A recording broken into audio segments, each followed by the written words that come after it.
क्या आपको पता है कि आपका अधिकार क्या है? आज हम अपने अधिकार को नहीं जान पाते हैं, नहीं समझ पाते हैं, अधिकार के साथ बातें नहीं करते हैं, डिक्लेयर नहीं करते हैं। इसीलिए हमारे जीवन में गरीबी है, इसीलिए हमारे फाइनेंशियल प्रॉब्लम है, इसीलिए हमारे जीवन में बीमारी है, इसीलिए शैतान सक्सेसफुल हो जाता है अपने मकसद में। ये इतना पावरफुल वचन है कि अगर आपने इस वचन को अपने जीवन में इम्प्लीमेंट कर दिया और समझ लिया तो आपके जीवन बदलने वाला है। ये लिख कर रखिए। तो आइए एक एक वचन को समझते हैं। यूहन्ना 1:12 परंतु जितनों ने उसे ग्रहण किया उसने उन्हें परमेश्वर के संतान होने का अधिकार दिया, अर्थात उन्हें जो उसके नाम पर विश्वास करते हैं। हालेलुया। परमेश्वर ने साफ सुथरा से कह दिया, डायरेक्ट।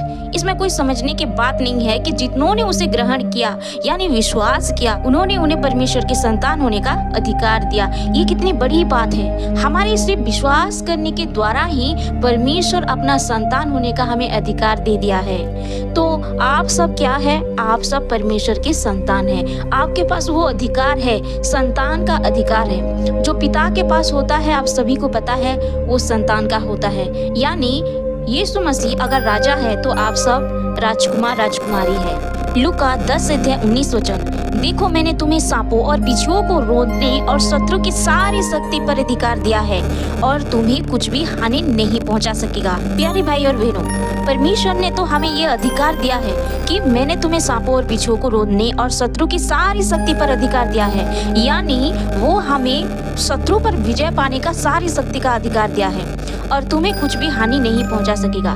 तो फिर शत्रु हमें इतना हानि क्यों पहुंचा रहा है? हमें गरीबी में क्यों डाल रहा है? परमेश्वर का वचन कहता है कि परमेश्वर के अधीन हो जाओ, शैतान का सामना करो और वह तुम्हारे पास से भाग निकलेगा। तो हमें शैतान के सामने अगर लड़ना होगा, अगर शैतान को हमें भगाना होगा तो सबसे पहले हमें क्या करना पड़ेगा? परमेश्वर के अधीन होना पड़ेगा। संपूर्ण मन से परमेश्वर के अधीन होना पड़ेगा, परमेश्वर के ऊपर विश्वास रखना पड़ेगा, परमेश्वर के वचन के ऊपर विश्वास रखना पड़ेगा। तभी हम शैतान को अपने जीवन से निकाल सकते हैं। यशायाह 54:17 तेरे विरुद्ध जो कोई हथियार बनाया जाए वह सफल ना होगा और तू हर एक जीव को जो न्याय में तुझ पर दोष लगाए झूठा ठहराएगी। यह यहोवा की दासों का भाग और उनकी ओर से मेरा धर्म सिद्ध है। 2 कुरिन्थियों 10:4 क्योंकि हमारे युद्ध के हथियार शारीरिक नहीं परंतु परमेश्वर के द्वारा गढ़ों और ढा देने के योग्य शक्तिशाली है। लूका 9:1 तब उसने 12 को बुलाकर उन्हें सब दुष्ट आत्माओं पर और बीमारियों को दूर करने की शक्ति और अधिकार दिए हैं। मरकुस 16:17 से लेकर 18 और जो विश्वास करेंगे उनके साथ ये चिन्ह होंगे, वे मेरे नाम से दुष्ट आत्माओं को निकालेंगे, नई नई भाषा बोलेंगे, सांपों को उठाएंगे और यदि वे कोई घातक वस्तु पिएंगे तो वह उन्हें कुछ हानि नहीं पहुंचाएगी। वे बीमार पर हाथ रखेंगे और वे चंगे हो जाएंगे। हालेलुया। इस वचन में लिखा है जो कोई विश्वास करेंगे उनके साथ ये चिन्ह होंगे, जो मैंने अभी पढ़ा है। तो अगर हम विश्वासी हैं, अगर हम संपूर्ण मन से परमेश्वर के वचन पर विश्वास करते हैं, परमेश्वर के ऊपर विश्वास करते हैं और हम विश्वास करते हैं कि हमारे पास वो अधिकार है जो हमारे पिता हमें परमेश्वर यीशु मसीह ने हमें दिया है, जो राजाओं के राजा है, अगर हम इस अधिकार को पहचानेंगे तो हम ये सारी चीजें जो चिन्ह परमेश्वर ने बताया है कि हम दुष्ट आत्मा को निकाल सकेंगे, नए नए भाषा बोलेंगे, सांपों को उठाएंगे, यदि अगर हम कोई घातक वस्तु को पिएंगे तो हमें कोई हानि नहीं पहुंचेगा, हम बीमारों के ऊपर हाथ रखेंगे और वो लोग चंगा हो जाएंगे। ये सारे चमत्कार हम भी कर पाएंगे अगर हम अपने अधिकार को जानेंगे। एफिसियों 1:19 से लेकर 21 और उसकी अपार महिमा की संपत्ति में हमारे लिए जो विरासत है उसके बलवंत प्रभाव की असीम महानता का अनुभव तुम्हें हो जाए। मत्ती 16:19 मैं तुझे स्वर्ग के राज्य की कुचियां दूंगा और जो कुछ तू पृथ्वी पर बांधेगा वह स्वर्ग में बंधा जाएगा और जो कुछ तू पृथ्वी पर खोलेगा वह स्वर्ग में खोला जाएगा। हालेलुया।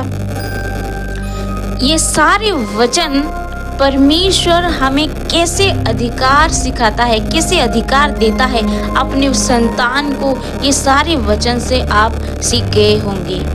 मेरे प्रिय भाई और बहनों, मैं आप सभी को कहना चाहती हूँ, हमें हमेशा अपने अधिकार को पहचानना चाहिए और अधिकार के साथ बातें करना चाहिए, उस शक्ति उस सामर्थ के साथ बातें करना चाहिए जो परमेश्वर की ओर से हमें दिया गया है। अगर हमारे जीवन में गरीबी को शैतान लेकर आता है तो हमें क्या करना चाहिए?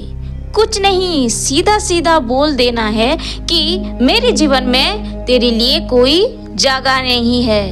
अगर वो हमें बीमारी लेकर आता है हमारे पास, सीधा सीधा इनकार कर दीजिए कि मेरे जीवन में बीमारी का कोई जगह नहीं है।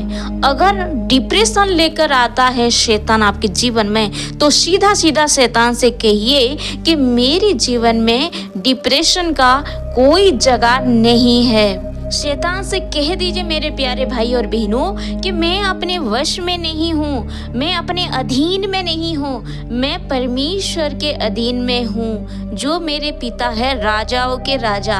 शैतान से कह दीजिए। शैतान आपके पास अगर कहता है कि तेरे पास तो घर नहीं है, तेरे पास पैसा नहीं है, तेरे पास जमीन नहीं है, शादी करने के लिए तेरे पास पैसा नहीं है, तेरे घर में बीमार है, तेरे घर में इतना क्लेश हो रहा है, तो शैतान से सीधा सीधा कह दीजिए, ये सारे प्रॉब्लम को सुनने के लिए मेरे पास समय नहीं है, मेरे जीवन में इसके लिए टाइम नहीं है और मैं ये सारे प्रॉब्लम को नहीं सुन सकता, क्योंकि ये सारे प्रॉब्लम का जिम्मेदार ठेका मेरे पिता यीशु मसीह ने लिए है। तो अगर जाना है तो उसके पास जा, ऐसे सीधा सीधा कह दीजिए।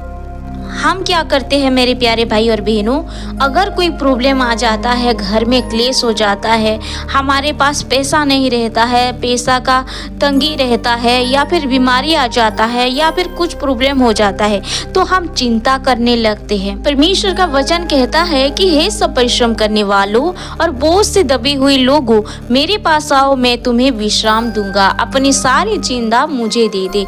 इसीलिए मैं आप सभी को रिक्वेस्ट करना चाहती हूँ कि कभी भी चिंता मत कीजिए, कभी भी चिंता मत कीजिए, क्योंकि ये चिंता एक ऐसी चीज है जो आशीष को रोक देता है। जो आशीष आपके जीवन में आने वाला होता है, अगर आप चिंता करते हो तो वो आशीष रुक जाता है।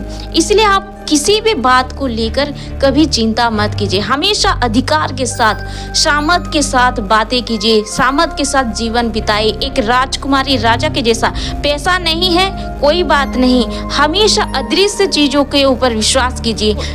आप इमेजिन करिए कि आपके पास बहुत सारा पैसा है, आप इमेजिन करिए कि आपके पास घर है, आप इमेजिन करिए कि मैं अच्छे हूँ, चंगा हूँ, मुझे कुछ नहीं हुआ है। हमेशा अदृश्य चीज़ों के ऊपर विश्वास कीजिए, दृश्य चीज़ों के ऊपर विश्वास नहीं कीजिएगा, क्योंकि आत्मिक दुनिया बहुत ही रियल होता है। शैतान हमेशा आपको दिखाने की कोशिश करेगा कि आपके जीवन में क्या क्या प्रॉब्लम है, लेकिन आप उसको अनदेखा करिए और हमेशा अदृश्य चीज़ों को देखना शुरू कीजिए। जब आप अदृश्य चीज़ों को देखना शुरू करेंगे कि आपके पास सब कुछ है, तो परमेश्वर स्वर्ग से रिलीज करेगा उस आशीष को आपके जीवन में। धन्यवाद करती हूँ पिता परमेश्वर कि आपने हमें अपना संतान होने का अधिकार दिया है। पिता परमेश्वर धन्यवाद पिता परमेश्वर, हमारे शत्रु के ऊपर विजय पाने का हमें अधिकार दिया है। मैं करती हूँ उन सारे भाई बहन को जो लोग मुझे अभी सुन रहे हैं पिता परमेश्वर, अगर उनके जीवन में कोई गरीबी है पिता परमेश्वर, मैं प्रार्थना करती हूँ स्वर्ग से धन को रिलीज करती हूँ उनके जीवन में प्रभु यीशु मसीह के नाम से। अगर उनके जीवन में कोई बीमारी है, मैं प्रार्थना करती हूँ वो बीमार से छुटकारा पाए अभी इसी वक्त प्रभु यीशु मसीह के नाम से। मैं प्रार्थना करती हूँ अगर कोई डिप्रेशन में, अगर कोई दिमाग में अगर सोच रहा है कि मेरे जीवन में और कुछ नहीं रहा है, मैं सुसाइड कर लूँगा, मैं सुसाइड के स्पिरिट को मैं कैंसिल करती हूँ उसके जीवन में प्रभु यीशु मसीह के नाम से। भाई बहन के जीवन में परमेश्वर के सामर्थ को, परमेश्वर के अधिकार को रिलीज करती हूँ प्रभु यीशु मसीह के नाम से। वो लोग जानने पाए अपने अधिकार को प्रभु यीशु मसीह के नाम से मैं प्रार्थना करती हूँ। और सारे विषय को आपके पवित्र हाथों में देती हूँ, सारे भाई बहन को आपके पवित्र हाथों में देती हूँ पिता परमेश्वर। और आज का छोटा सा प्रार्थना यीशु मसीह के नाम से मांगती हूँ, आमीन। तो प्रियो भाई और बहनों, आज का विषय आपको कैसा लगा प्लीज़ मुझे कमेंट सेक्शन में ज़रूर बताइए। अगर किसी के लिए अगर प्रार्थना करना है तो प्लीज़ मुझे कमेंट सेक्शन में ज़रूर बता दीजिए। और वीडियो को शेयर करना ना भूलेगा। आप सभी के सपोर्ट की ज़रूरत है यीशु पापा मिनिस्ट्री को, और सब्सक्राइब ज़रूर कर दीजिएगा। God bless you.